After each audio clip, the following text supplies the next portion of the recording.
Senhor, muito obrigado por estarmos aqui, quando o Teu nome, debaixo das Tuas asas, Senhor Deus, sentindo o Teu conforto, consolação, ministração sobre as nossas vidas.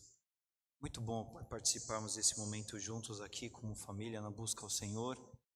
E além dos diversos momentos que já podemos aqui experimentar, é certo, cremos também, por meio da palavra, Senhor Deus, a gente tira, Pai, crescimento para as nossas vidas, dado pelo Senhor, alimento acrescentado pelo Senhor.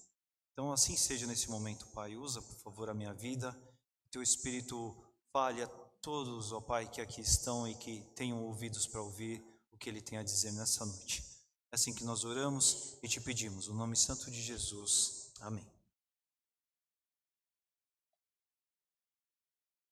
Irmãos, no último mês de maio, nós passamos o nosso mês, parte dele, pensando e dedicados a refletir sobre família. A gente separou um tema chamado Extraordinariamente Comum, pensando nesse tema que agrega aquilo que é do extraordinário, que tem a ver com o que Deus pode fazer, mesmo em contextos, mesmo em realidades comuns, que tal como diz respeito às nossas famílias comuns, elas sim podem viver o extraordinário de Deus.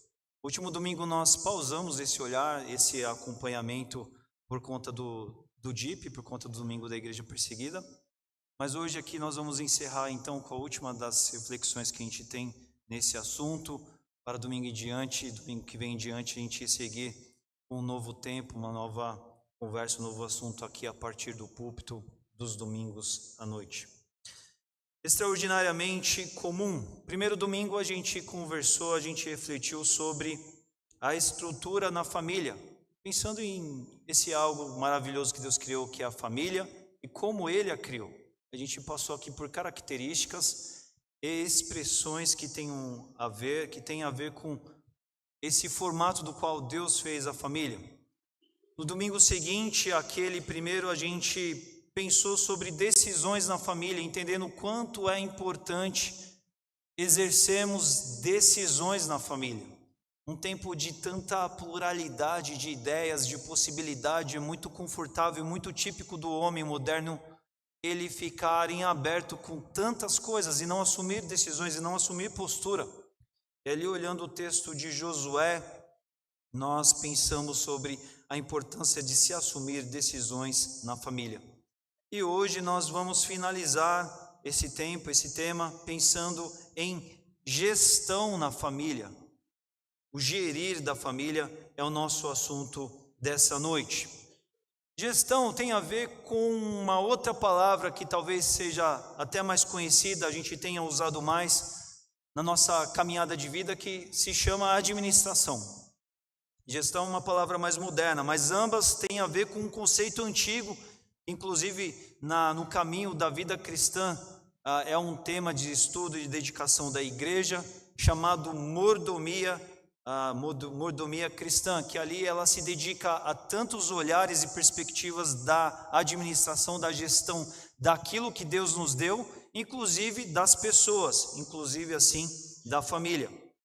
Então hoje nós vamos pensar sobre gestão. Gestão no nosso tempo, nessa nossa época, sempre que a gente ouve essa palavra, ela está muito ligada a esse contexto corporativo da empresa, das empresas, dos conglomerados corporativos. E fica até incomum, parece até que a gente está dando alguma ênfase num outro sentido aqui, quando a gente chama gestão para falar sobre família. Mas a família é e deve ser um lugar sim de gestão, de administração, de emprego de forças, de estratégia, de articulação. Toda a família precisa disso. Isso não tem a ver com planilhas, não tem a ver com planejamentos estruturados, complexos. Isso não tem a ver com um repertório rebuscado de ideias modernas, mas tem a ver com a gente cuidar, ter cuidado, exercer cuidado sobre aquilo que Deus nos deu. Administrar ou fazer a gestão tem a ver com esse universo de se apropriar da estrutura conhecida. E nós temos lembrado sobre essa estrutura da qual Deus fez a família. Fazer a gestão, administrar, também tem a ver com esse processo de assumir decisões que a gente não pode engavetar, não pode deixar para debaixo do tapete, mas a gente precisa assumir essas decisões. E a administração tem a ver com o acontecer de todas essas coisas. Então é assim que a gente vai pensar nesse tema, nesse assunto da noite. E nós vamos fazer isso prestando atenção em algo que Jesus exemplificou dentro de uma das parábolas que ele contou. Essa parábola está lá no Evangelho de Mateus, capítulo 25. Abra lá comigo, o primeiro livro do Novo Testamento. Nós leremos do versículo 14 até o versículo 30. Mateus, Evangelho de Mateus, capítulo 25, do 14, versículo 14 até o 30. Vou fazer aqui a leitura na NVT, Nova Versão Transformadora. Esse famoso trecho da Palavra de Deus, conhecido como a parábola dos talentos ou dos 3 servos.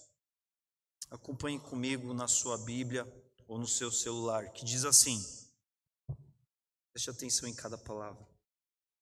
Jesus dizendo: o reino dos céus também pode ser ilustrado com a história de um homem que estava para fazer uma longa viagem. Ele reuniu seus servos e lhes confiou seu dinheiro, dividindo-o de forma proporcional à capacidade deles. Ao primeiro entregou 5 talentos, ao segundo 2 talentos e ao último 1 talento.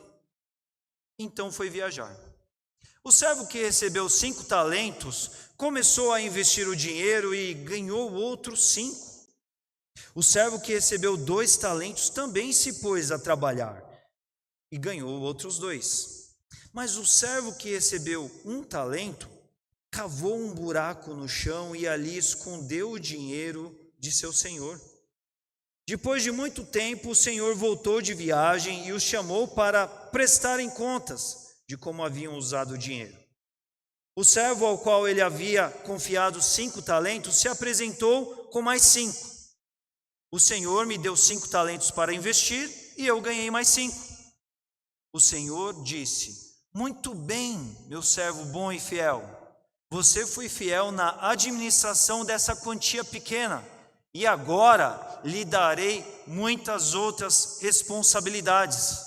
Venha celebrar comigo. O servo que havia recebido 2 talentos se apresentou e disse: o Senhor me deu 2 talentos para investir e eu ganhei mais 2. O Senhor disse: muito bem, meu servo bom e fiel. Você foi fiel na administração dessa quantia pequena e agora lhe darei muitas outras responsabilidades. Venha celebrar comigo. Por último, o servo que havia recebido 1 talento veio e disse: eu sabia que o Senhor é homem severo, que colhe onde não plantou e ajunta onde não semeou. Tive medo de perder seu dinheiro, por isso o escondi na terra. Aqui está ele. Aqui está ele de volta. O Senhor, porém, respondeu: servo mau e preguiçoso, se você sabia que eu colho onde não plantei e ajunto onde não semeei, por que não depositou o meu dinheiro? Pelo menos eu teria recebido os juros. Em seguida ordenou: tirem o dinheiro deste servo e deem ao que tem 10 talentos, pois ao que tem mais lhe será dado e terá em grande quantia. Mas do que nada tem, mesmo que não tem, lhe será tomado. Agora lancem este servo inútil para fora, na escuridão, onde há choro e ranger de dentes. Irmãos, parábola dos talentos ou dos 3 servos, como a gente vê aqui. Antes eu quero fazer uma ressalva importante aqui. Todas as vezes que a gente vai olhar e observar um texto bíblico, a gente necessariamente precisa entender aonde ele está e por que ele está. E principalmente também quando nós estamos olhando parábolas.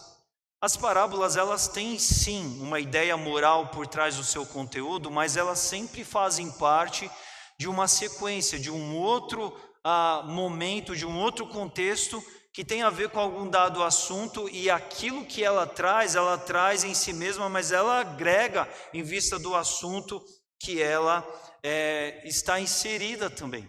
A Bíblia, como a gente conhece hoje, nessa formatação, dividida em capítulos e em versículos, nos seus originais ela não tinha essa divisão.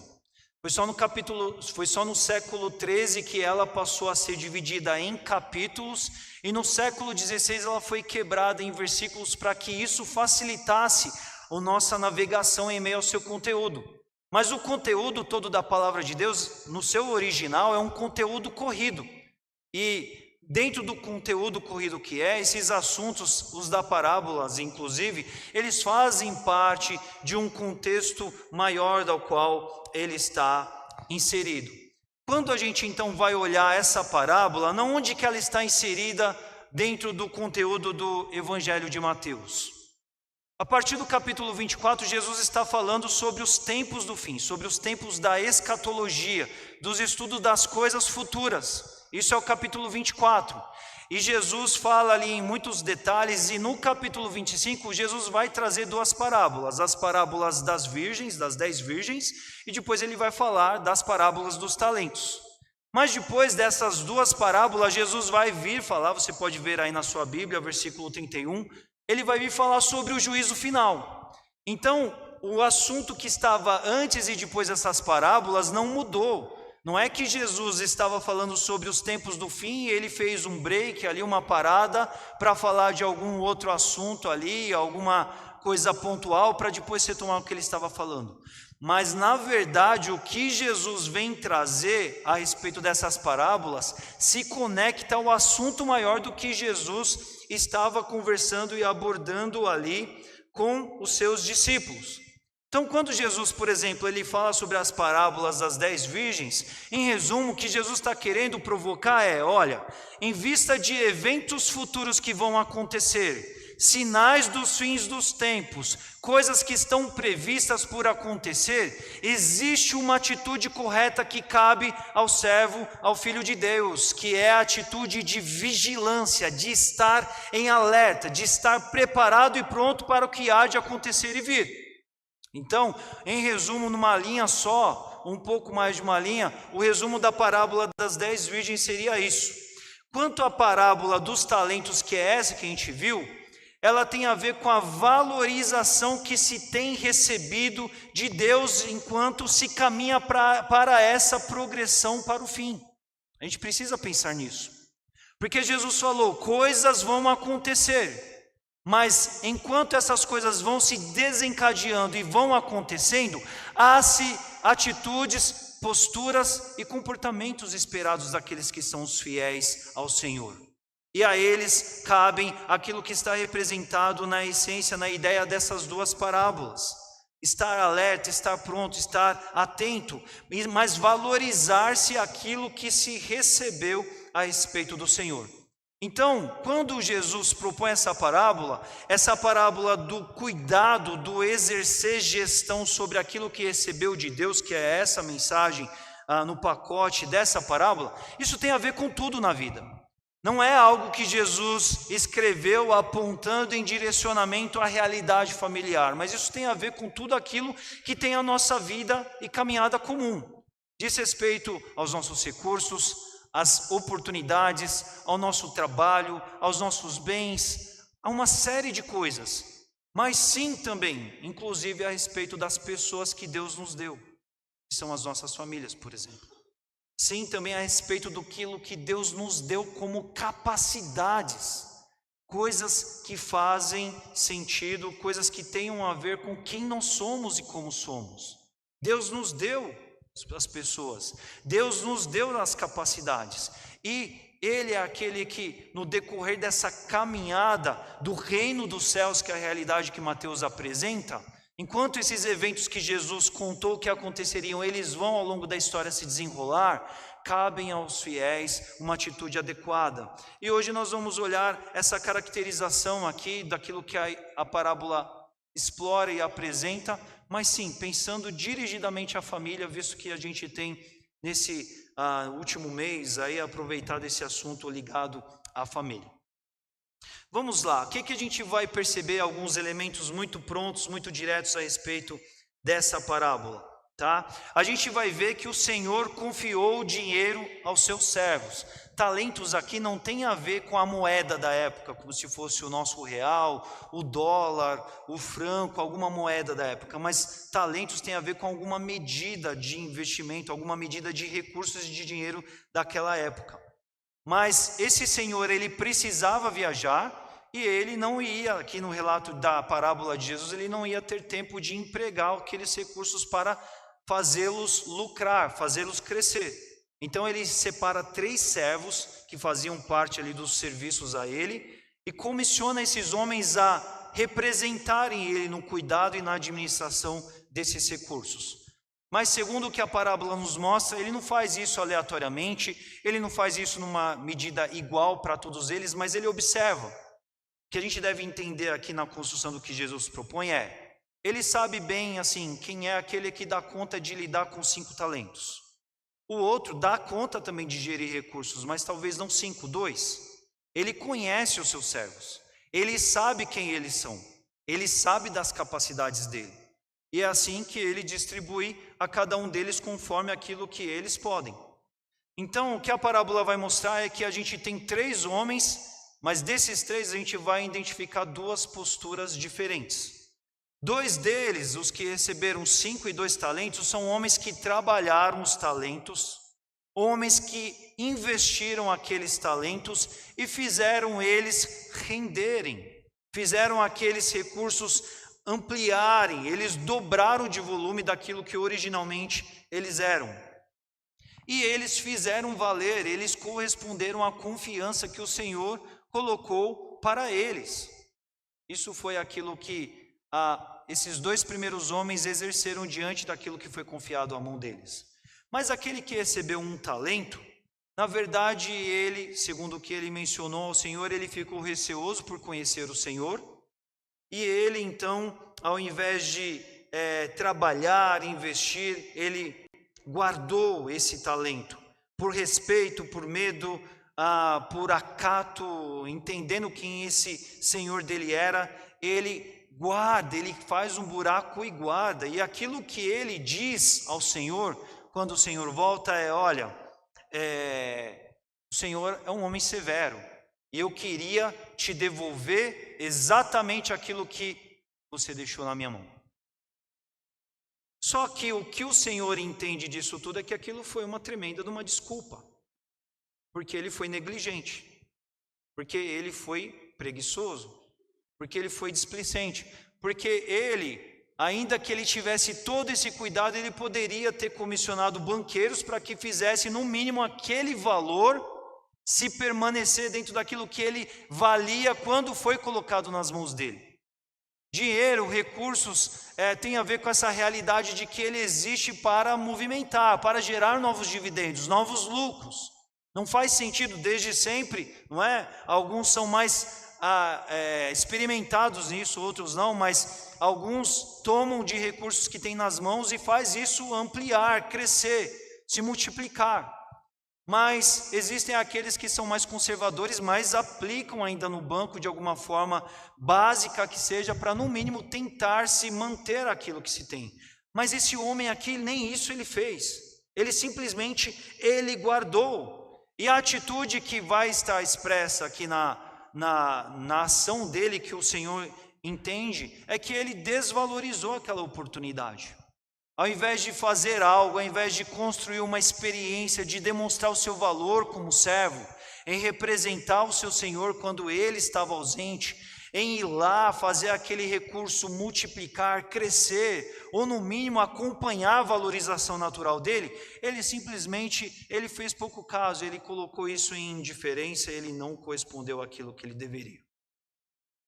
Mas o resultado é que o Senhor volta pedindo contas, porque a história aqui não é sobre um Senhor que chegou e deu recursos aos homens, mas ele comissionou homens para que eles administrassem aquele recurso. A administração tem a ver com gerir de recursos que não são seus propriamente, mas em muitos casos tem a ver com uma posse que é de uma outra pessoa, mas você está sob a responsabilidade de gerir aquilo. E é por isso que o Senhor aqui da parábola, ele vem pedir conta sobre aquela concessão que ele fez.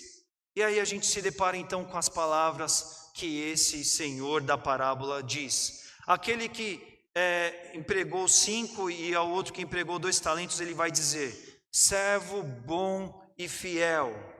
Em outras palavras, ele está querendo dizer assim: olha, você atendeu a minha expectativa. Eu tinha expectativas, eu tinha objetivos e você me representou.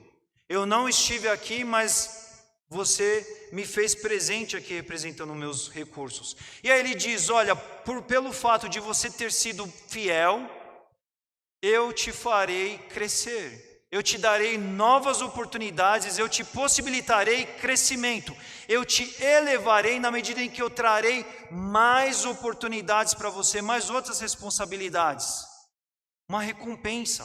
E ele ainda diz: olha, celebre comigo, participe comigo, venha aqui experimentar o bom êxito dessa experiência, porque eu não somente comissiono, mas eu chamo você para participar do bom êxito dessa história. Essa é a avaliação e o desfecho desse Senhor com aqueles 2 primeiros homens. Mas com relação a esse último homem, ele vai dizer: olha, negligência. Em outras versões, vai dizer, como a que a gente leu aqui, preguiça. Ele vai dizer assim: olha, papo furado, essa coisa toda de que você ficou receoso de mim porque você não se deu ao mínimo trabalho de ir até os banqueiros. Você não fez o mínimo esforço, você ficou em completa inércia, você simplesmente fez isso que estava na sua mão como se não estivesse. E ele vai dizer: é por isso que você não estará mais diante de novas oportunidades. Não, você não estará. E tem mais, você não apenas não estará, como até isso que estava nas suas mãos será tirado de você e será dado a um dos outros que de fato corresponderam à expectativa. O versículo 29 já mostra isso acontecendo. Mas ele vai dizer: você não foi fiel, você não foi útil, você não atendeu à expectativa. Então, irmãos, nós vemos aqui essa diferença de postura entre esses 3 servos. 2 aqui numa direção em que eles valorizaram a oportunidade dada a eles. Eles fizeram boa administração, eles fizeram boa gestão, eles cuidaram, eles receberam algo nas mãos e eles entenderam que eles deviam tomar ações concretas a respeito daquilo, eles deviam se posicionar a respeito daquilo. Mas esse último, ele desvalorizou aquela oportunidade que foi colocada nas suas mãos com uma total indiferença. E na leitura e na construção da parábola que nós vemos aqui, vai estabelecer servos fiéis e úteis na contraposição desse servo útil, o último que na verdade se mostrou um servo inútil. Ele não atendeu ao propósito e à expectativa do Senhor. Irmãos, tudo isso para a gente refletir e pensar sobre as nossas famílias, as nossas vidas. Tudo isso para a gente pensar sobre o que Deus tem colocado nas nossas mãos. Pensar sobre o que nós temos como oportunidades e pensar que tipo de valor nós temos dado a essas possibilidades. Porque podem ser o caso de serem muitas ou poucas. E preste atenção aqui que o que classifica o valor da situação não é a quantidade. Não é o fato do homem ter recebido 5 ou do outro ter recebido 2 e o outro 1. Mas o que é requerido é a medida de dedicação e valorização sobre aquilo que foi colocado na mão deles. E aqui a gente já tem então, encerrando esse nosso mês da família, irmãos, pensar o que a gente tem nas nossas mãos a respeito das pessoas que Deus tem colocado nas nossas mãos. E pensar na valorização e nessas oportunidades que Deus colocou nas nossas mãos, sejam muitas ou sejam poucas, não é? seja para um nível acima no que diz respeito aos nossos pais, seja no nível abaixo no que diz respeito de pais que olham e observam os seus filhos. Mas nós precisamos começar a olhar para as nossas famílias e entender que assim, Deus não só deu gente para a gente conviver. Deus não apenas deu pessoas para que a gente ali tenha algum papel básico de ajuda e manutenção de contas, recursos, empregos de energia numa dada direção, uma pequena base de ajuda e está tudo certo, e a gente só vai caminhar junto porque a gente divide o mesmo teto, a mesma casa, a mesma habitação. Mas a gente precisa entender sobre esse algo na onde Deus nos plantou e nos colocou, que são as nossas famílias. Quando pensamos nas nossas famílias, talvez alguns vão olhar para o lado e vão se ver em meio a uma família muito numerosa. Outros talvez vão se ver em meio a uma família bem pequena, bem reduzida. Outros vão ter uma história muito favorável com relação a essas famílias, a respeito do que eles legaram, receberam. Outros às vezes vão olhar para a história das suas vidas e vão ver uma história bem complicada. Mas independentemente disso, nós precisamos olhar para essas pessoas que Deus nos dá a oportunidade de conviver como oportunidade de sermos bênção, de sermos canal de bênçãos, de luz, de referência e de exemplos para elas. Nós vamos viver uma fase da nossa vida que Deus nos permitirá viver aqui, e dessa vida a gente não vai levar nada. Mas depois que a gente partir, alguns estarão conosco lá, aonde quer que a gente esteja. E a gente precisa pensar que daquilo que faz parte desse nosso entorno, desse nosso convívio aqui, desse mundo, dessa época, dessa geração, dessa temporada, a única coisa que depois vai de alguma forma continuar conosco tem a ver com as pessoas, com nada mais.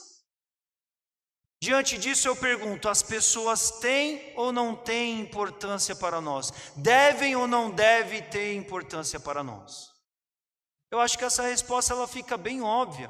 Porque quando Jesus, por exemplo, vai nos ensinar acerca de ser luz no mundo, Jesus não está falando sobre um conjunto de regras, de postura, de posicionamento moral, a respeito de oportunidades, a respeito de objetos frios, a respeito de histórias, de coisas que vão ficar nesse mundo. Mas isso tem uma relação direta com pessoas que nós vamos conviver. Quando nós paramos para pensar nos principais mandamentos dos quais Jesus disse a um homem que foi perguntar para ele, esses 2 mandamentos, na verdade o homem perguntou só o principal, Jesus colocou os 2 de iniciativa própria. Os 2 têm a ver com o amor. Primeiramente o amor dirigido a Deus, mas depois Jesus faz questão de explicitar a questão ligada ao amor que tem a ver com o próximo. As pessoas são ou não são importantes para Deus? A gente precisa ter uma dimensão e uma resposta concreta, meus irmãos, do quanto as pessoas são importantes para Deus. Porque na maioria das vezes, e muitas vezes, nós não estamos tratando pessoas com a devida importância que elas devem ter, da devida maneira que Deus espera que nós a amemos e se dediquemos a elas. Às vezes a gente se dedica a tantas coisas que vão ficar aqui, que vão acabar, que não tem um propósito claro em termos de tempo, nem para essa vida sequer. E pessoas que são algo que Deus nos permitiu viver, a gente não tem um nível de entrega, de dedicação, de se empreender por elas assim. E isso, meus irmãos, tem a ver com todas as pessoas. Mas se tem a ver com todas as pessoas, quanto mais o terá para aqueles que fazem parte da nossa primeira história, que é a nossa família, que são aqueles que dizem respeito à nossa família. A gente precisa pensar nisso porque, irmãos, anualmente no nosso calendário de igreja, em maio, a gente faz esse exercício de pensar e refletir sobre família. Mas não adianta a gente só fazer disso um assunto, um tema, uma conversa, e a gente olhar para a nossa família e botar um piloto automático nela, e achar que são um pessoal que estão ali comigo e está tudo certo. A gente precisa entender essa medida de dedicação, de emprego de forças, de investimento na família. E investimento que eu estou falando na família não tem a ver com pagar colégio particular ou não, de quantos cursos seu filho será especializado ou não, do quanto ele de fato vai se dar bem em ter muita grana no futuro ou não, mas tem a ver a respeito das coisas que são primordiais na vida. A gente tem investido dessa forma. A gente entende que de tudo aquilo que a gente vai experimentar nessa vida para a eternidade só restará a nossa própria vida, e diante disso, nessa nossa caminhada a gente tem investimento a fazer, a gente tem dedicação às pessoas, aos das nossas famílias, buscando fazer diferença, buscando provocar diferença enquanto nós estamos aqui com eles, porque as pessoas da sua família são importantes para Deus. Precisam ser importantes para você também. Pastor, mas pessoas dão trabalho. E dão trabalho, irmãos. Partilho da mesma opinião. É mais fácil às vezes a gente cuidar de um objeto inanimado. É mais fácil às vezes a gente se dedicar de algo que não reclama, de algo que não te questiona, de algo que não te contraria. É muito mais fácil. Só que a gente não vai levar nada dessas coisas para a nossa eternidade.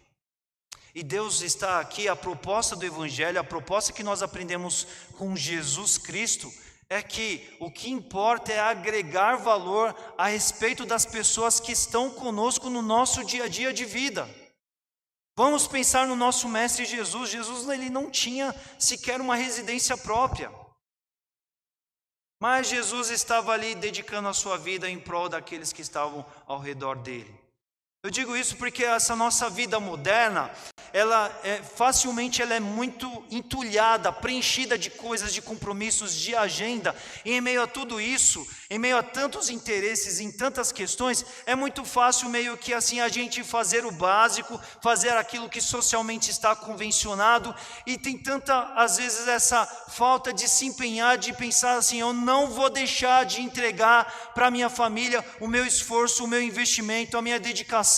Eu não vou deixar de orar pela minha família, porque o principal que ela precisa ter, meu cônjuge, a pessoa com quem eu estou casado, os meus pais, os meus filhos, é que eles conheçam Cristo Jesus, é que eles conheçam a dimensão do amor de Deus, é que o amor de Deus faça diferença na vida deles, porque o resto tudo vai ficar, o resto tudo vai se deteriorar, o resto tudo vai apagar quando o último suspiro de vida acontecer. Mas a proposta do Evangelho, da vida com Deus, de conhecer a Deus, de caminhar com Deus a partir de agora e para a eternidade, isso é para sempre e é a única coisa que vale. E nós não podemos cruzar de ano em ano pensando que família é só pagar conta, é só fazer refeições juntas, é só um bom cobertor, é só o conforto do que essa vida promove, porque esses dias vão acabar, meus irmãos. Vão acabar. E a grande questão que nós podemos olhar aqui, vale para tudo, mas vale também para a família, é que um dia nós seremos chamados a prestar contas. A Bíblia assim o diz. O nosso Senhor nos chamará para prestar contas. E que contas nós prestaremos? Que contas nós diremos? A gente pensar nessa reflexão sobre o que Deus nos deu, a gente deve pensar nas pessoas que Deus nos deu. E naquilo que Deus nos deu como capacidade, como empenho, como dedicação para entregar, para servir, para somar a elas também. Nós precisamos pensar nisso, porque isso Deus nos deu. Essa semana eu estava pensando nesse assunto, articulando aqui esse tema, essa conversa, eu pensei assim, tem a ver com todos nós. Deus olhou para mim e falou assim, farei existir ali um ser, vai ser um homem, vai ser o Leandro. Deus poderia ter olhado para a minha vida e ter decidido que eu fosse uma planta, não poderia? Não poderia. Poderia ter me feito um animal com muito, nem se compara em termos de capacidades, não é verdade? O animal, ele segue ali o seu instinto, a sua programação genética, biológica do que ele vai experimentar. Muitíssimo limitado, porque ele não tem a imagem e semelhança de Deus, que tem todo um aspecto daquilo que foi comprometido com o pecado e tudo mais na queda, mas capacidades que Deus nos deu. Deus poderia ter feito, mas Deus, à medida que Deus me fez ser alguém, ser uma pessoa com capacidades, com potencialidades, com possibilidades, e Deus me dá essas possibilidades e me dá as pessoas, é muito lógico, nós devemos pensar que Deus deseja que nós sejamos luz, bênção, construção, edificação na vida das nossas famílias. Nós não podemos controlar o que os nossos familiares fazem, não podemos, meus irmãos. Mas a nossa atitude do que diz respeito a eles, essa está nas nossas mãos. Nós temos que ser aqueles que devemos buscar por sabedoria, porque a própria palavra de Deus diz, lembrei isso por várias vezes hoje, nesse dia de hoje, se pedirmos sabedoria a Deus, Ele nos dará. Inclusive para lidar com as pessoas difíceis, inclusive para lidar com os agentes dificultosos do nosso lar, isso é certo. Mas Ele nos dará sabedoria. Não existe nada que impeça você de orar, de você exercer uma vida, um ministério de oração pelos membros da sua família. Me responda, há alguém que pode te impedir disso? De você ser alguém de oração, de entrega, de busca, de consagração pela sua família? Há alguém que possa te impedir disso? Mas a pergunta é, nós oramos pelos nossos familiares como deveríamos? Ninguém te impede disso. Ninguém pode apelar ao Senhor e dizer assim, Pai, eu não tive oportunidades, eu não tinha como orar pelos meus familiares, por aqueles que estavam próximos de mim. Mas às vezes a gente está tão ocupado com tantas coisas triviais que vão ficar, e a gente não se dedica nem à oração, meus irmãos. A gente se importa com questões que são passageiras, são supérfluas, vão ficar para trás, mas a gente não se importa com aquilo que é mais elementar para a vida dele, dela, daqueles que estão próximos a tantos a nós, que não estão vivendo a primazia que nós estamos vivendo com o Senhor.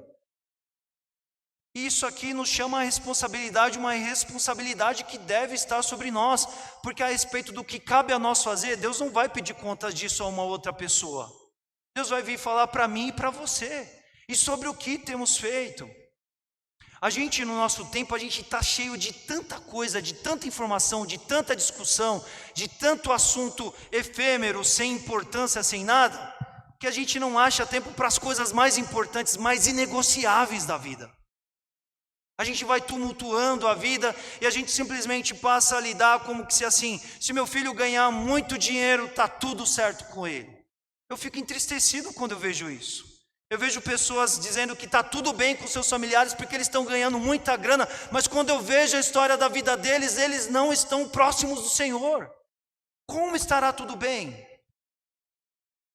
E aquilo que a Bíblia conta também sobre um homem que falou, eu vou construir muita coisa porque eu vou esbanjar, eu vou aproveitar disso tudo. E o que é dito sobre aquele homem é que, louco, esta noite pedirão a tua alma. Porque a nossa vida aqui é assim. A nossa vida é como um sopro. Isso não é um pânico, isso não é um alarmismo, um sensacionalismo, é a realidade da vida. Não sabemos quantos dias de vida a gente vai viver e o que temos feito disso que o Senhor tem colocado nas nossas mãos. Nós precisamos olhar para as nossas famílias, para as pessoas que estão próximas a nós. Nós devemos amá-las, devemos se importar com elas. Devemos ser intercessores delas. Devemos buscar ao Senhor para as nossas vidas, para um crescimento pessoal, íntimo com o Senhor, mas um reflexo direto disso é a nossa instrumentalização sobre a vida daqueles que nós amamos e estão perto de nós. Isso vai exigir da gente, vai requerer sacrifícios da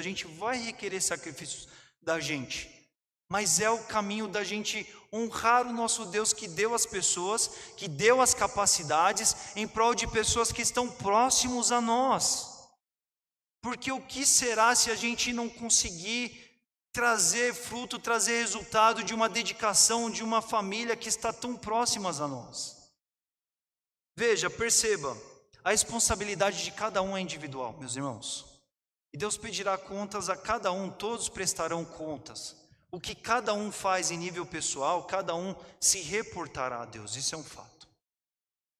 Mas nós, enquanto bons administradores, bons gestores que devemos ser, Devemos entender que nós não estamos num lugar para simplesmente enterrar aquilo que foi nos dado às mãos. Enterrar é não se empenhar por nada a respeito daquilo, não fazer absolutamente nada, ou fazer aquilo que é muito, muito, muito básico. Porque a gente vai olhar e falar assim, essa pessoa aqui, de um talento, não, ele não fez nada, não, ele fez algo.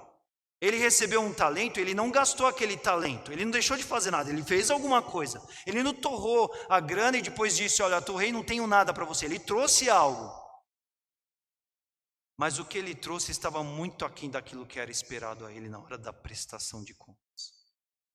Isso, irmãos, é um assunto sério, é um assunto delicado, é um assunto dedicado. Mas o povo de Deus precisa entender daquilo que realmente conta, importa e é de valor na vida.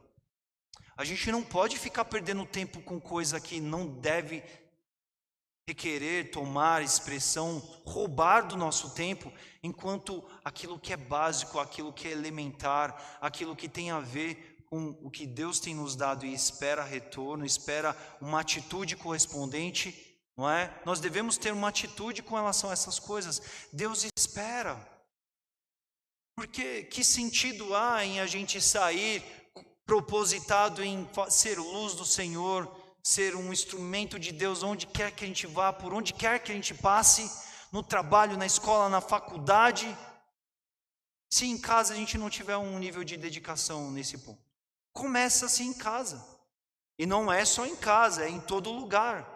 Mas o compromisso do que vivemos com Deus será refletido em direção daqueles com os quais convivemos. Isso é o amor de Deus na prática nas nossas vidas.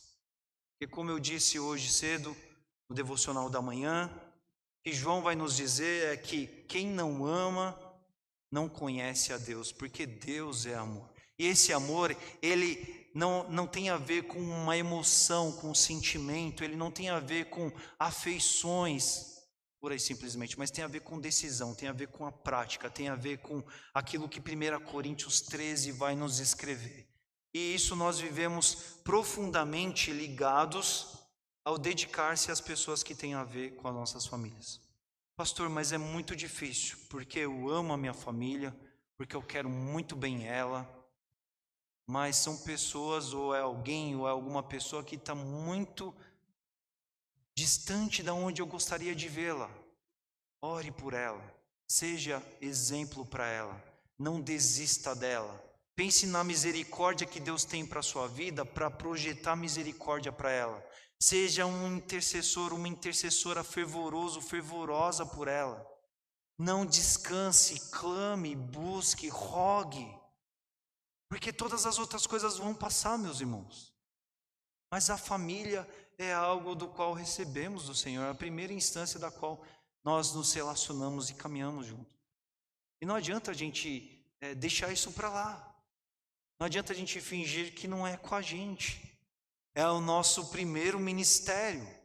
É aí que nós vamos, por meio de atitudes, mostrar o quanto nós amamos a Deus.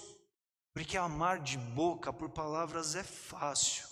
Nós conseguimos muito facilmente, mas é nas atitudes que nós mostramos o nosso verdadeiro amor a Deus, a nossa obediência a Ele. É de João também o registro, João, e vai dizer que aquele que ama o Pai obedece os seus mandamentos.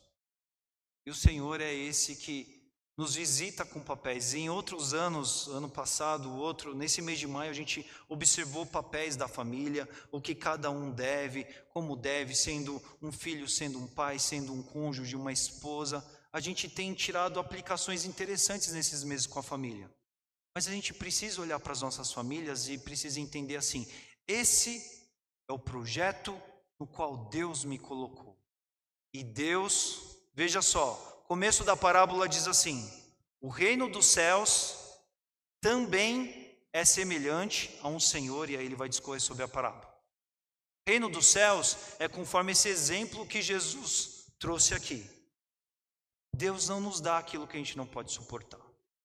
Pastor, mas parece insuportável. Humanamente eu creio que sim, mas não é com as suas forças, porque nós podemos todas as coisas naquele que nos fortalece. Se o caminho é árduo de se dedicar, de amar, amar quando você recebe toda a contrariedade disso na sua direção contrária, ame como Deus nos amou. Deus te amou quando você era um inimigo dele. Se você tem alguém que familiarmente se coloca numa construção de como se fosse alguém numa situação de oposição a você, ame ele como Deus te amou primeiro lá no começo da sua história com Deus. Siga o exemplo do Pai, viva o amor e Deus te capacitará a isso. Clame ao Senhor, peça por sabedoria, peça por graça, peça por forças. Não desista, porque Deus não desistiu de nós. Se importe com a sua família, entenda que ela é um tesouro, um patrimônio, algo do qual é aí que Deus te colocou. Eu quero te convidar a pensar, abaixa a sua cabeça, reflita sobre isso. Pense em quantas famílias outras Deus poderia te colocar, mas Deus te colocou nessa família. Deus te fez uma pessoa com possibilidades e com capacidades. Deus te deu a capacidade de amar e ainda mais, amar segundo o exemplo de Deus, o Pai, dirigido pelo Espírito Santo que habita aquele que é salvo. Há poder, a oração do justo pode muito sem os efeitos. Não sou eu que estou dizendo, eu estou citando a Bíblia. A palavra de Deus diz, a oração do justo pode muito em seus efeitos. Esse é um tempo que eu quero convidar você a pensar sobre a sua família, sobre o quanto cada um está, mas mais do que querer enxergar o drama que empreende a cada um deles, é pensar no que você tem feito e como tem feito no seu papel diante deles. No quanto você tem orado por eles, no quanto você tem se importado com eles, no quanto você tem gasto o tempo com eles naquilo que realmente importa e que é uma expectativa do Senhor da história, nesse caso aqui o Senhor nosso Deus, com relação a eles. Isso cabe responsabilidade a todos nós. Isso aqui tem as figuras primárias da família, pai, mãe, cônjuges, filhos, mas tem a ver com os tios, tem a ver com os avós, no exemplo que cada um é, no ministério que cada um tem também por ser. Se pessoas e agentes na sua família falham, você deve ser alguém que seja ponte, seja substituição, não no seguinte sentido de assumir responsabilidades que os outros abandonaram, e se sobrecarregar por isso, mas no sentido de se importar, de caminhar uma segunda milha, de ajudar quem precisa, ainda que não seja você a pessoa-chave da situação, mas derramar amor sobre quem precisa de amor, ser um instrumento de Deus na vida de pessoas que precisam.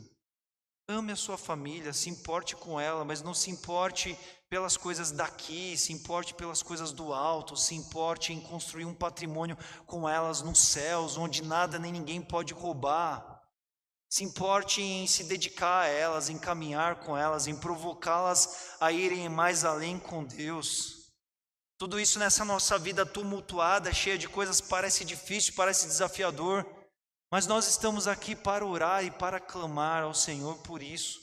Na capacitação suprema do Senhor, o Senhor pode nos levar por esse caminho. Vamos orar nesse instante. Senhor, é assim que nós estamos aqui diante de tudo que pensamos e refletimos nessa noite. Olhamos aqui, Jesus ele falou sobre o que haveria na progressão dos tempos, rumo ao final dos tempos, e Jesus aqui mostra a atitude esperada dos fiéis. E é assim que Jesus nos contou essa parábola da qual a gente refletiu hoje, pensando a respeito da família. Senhor, e a família é aquilo que mais exige de nós, porque estamos interagindo com pessoas que têm escolhas próprias, caminhos próprios, seus pensamentos, seus desígnios pessoais. Nem sempre todos estão, ó Pai, concordantes, nem sempre todos estão alinhados àquilo que buscamos, que entendemos. Como é difícil quando estamos, ó Pai, vivendo situações assim. Mas, ó Pai, a Tua palavra nos ensina e nos conclama a viver, Pai, o amor. O amor, ele é sofredor, Pai. O amor, ele não espera a situação perfeita, ideal, confortável para acontecer. Mas o amor, ele sofre o que precisa sofrer porque ele se importa. E às vezes, ó Pai, eu estou falando aqui do meu coração.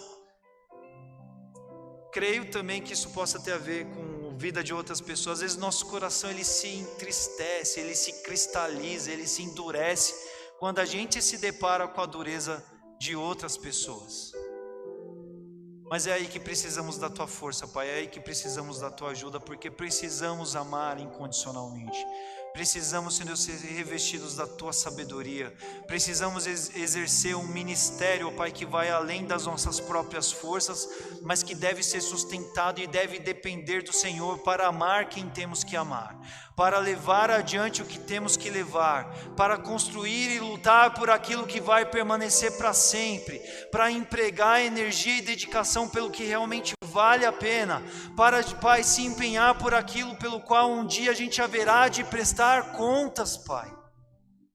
E precisamos do Senhor para isso, Pai. Encerrando essa temporada aqui de pensar a família nesses domingos, nesses dias, em vários formatos diferentes. Nós queremos pensar, Pai, sobre a família. Algo comum ao se ver aos olhos humanos, nossas famílias comuns, ó Pai, mas que podem viver coisas tão extraordinárias, ó Pai, diante de um Deus extraordinário. O Senhor ainda é o Deus realizador de milagres, ó Pai. O Senhor é o Deus do qual nada pode impedir, e precisamos de forças do Senhor para subsistir, para resistir, ó Pai, às tentações, aos desânimos, às fraquezas, e precisamos ser fortalecidos pelo Senhor para amar, para sermos, ó Pai, luz a partir dos nossos lares, a partir das nossas famílias. Porque é lá que tudo começa, Pai, é lá em que a gente, Senhor Deus, busca o Senhor, é lá em que a gente é mais conhecido, é lá em que a gente é mais percebido, é lá onde as nossas fraquezas são mais visíveis, ó Pai, é lá que nós somos mais desafiados, mas é a partir de lá que nós também podemos experimentar a maior medida de amor, como o Senhor nos amou.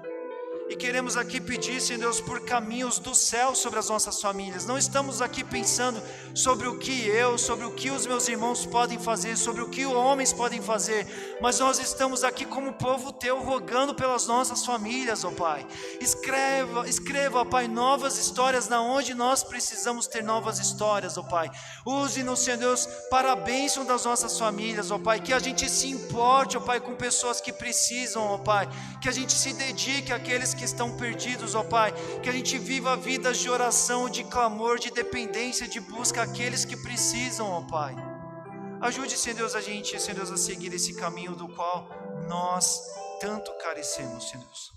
Cubra-nos, Senhor Deus, com as tuas mãos de poder e graça. Leva-nos para o caminho, ó Pai, de sermos eficazes servos do Senhor, bons gestores, bons administradores das pessoas que o Senhor nos deu.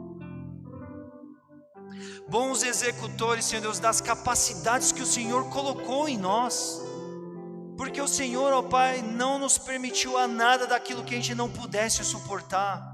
Isso é algo que entendemos a partir da Tua Palavra. À luz também dessa parábola nós vemos, ó Pai, que o Senhor conhece as nossas limitações, mas no Senhor nós somos mais que vencedores e podemos vencer com o nosso papel, com a nossa responsabilidade, com a nossa dedicação. E não nos deixe desistir, Pai, não nos deixe fraquejar, Pai, que não nos deixemos de se empenhar pelos que a gente deve se empenhar, porque o Senhor nos colocou nessas histórias, nas histórias das vidas dessas pessoas que estão próximos a nós. E como igreja, Senhor Deus, a gente não quer fingir que está tudo bem com os que estão tudo bem e se esquecer dos outros, porque o Senhor, ó Pai, é aquele que ama, aquele que se importa com o perdido. O Senhor se importou conosco quando estávamos perdidos. O Senhor, ó Pai, nos deu chances quando muitos já tinham fechado, ó Pai, portas e oportunidades e chances para tantos de nós aqui. E o Senhor, assim como a 100ª ovelha, Pai, o Senhor foi atrás de nós. A gente se revista de amor e graça, Senhor Deus.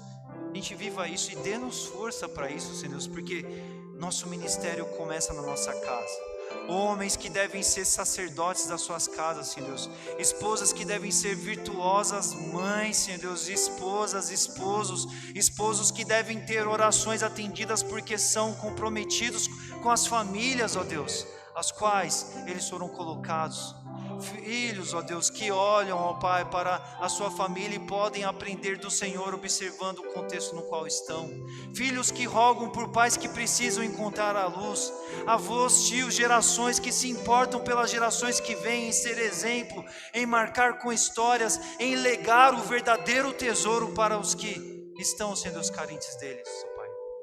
Não queremos, Senhor Deus, avançar sem deixar de orar por essas coisas. Não queremos prosseguir sem deixar de se importar por essas coisas. Pai, que isso não seja, Pai, um momento, que isso não seja uma reflexão de uma noite de domingo, Pai, mas faça-nos, ó Pai, pessoas que amam e se entregam pelas pessoas que o Senhor tem colocado, ó Pai, ao nosso redor. Dê-nos força para isso, Pai, nós clamamos. Faça-nos como o Senhor, nos mova em agir como o Senhor age. Faça, Senhor Deus, para que a gente se dedique, a gente alcance, Senhor Deus, para que a gente construa, para que a gente veja o reino acontecer a partir das nossas casas, Senhor Deus. O lugar de alcance do perdido a partir das nossas famílias, Senhor Deus. Um lugar de transformação a partir daqueles que estão próximos a nós. Porque há poder no sangue de Jesus. Porque, Senhor Deus, há poder na oração do justo. Porque o reino vem, nós clamamos por ele. E nele temos as forças para prosseguir, exercer os nossos ministérios. E que nós possamos, Senhor Deus, exercer o caminho de sermos, ó Pai, servos fiéis, servos, ó Pai, obedientes ao Senhor, ao teu chamado, a tudo quanto aquilo, Senhor, que o Senhor colocou nas nossas mãos. Assim que nós oramos por nós, primeiramente, oramos pelas nossas famílias, oramos pelos nossos amados que estão próximos a nós. Oramos por tudo aquilo que o Senhor nos deu e o Senhor nos deu. E que tudo isso esteja consagrado, ofertado, dedicado ao Senhor. É assim que nós oramos, Pai. É assim que nós suplicamos nessa noite, Pai. Tenha misericórdia de nós e nos ajude porque nós precisamos. Nós assim oramos, no nome santo de Jesus. Amém.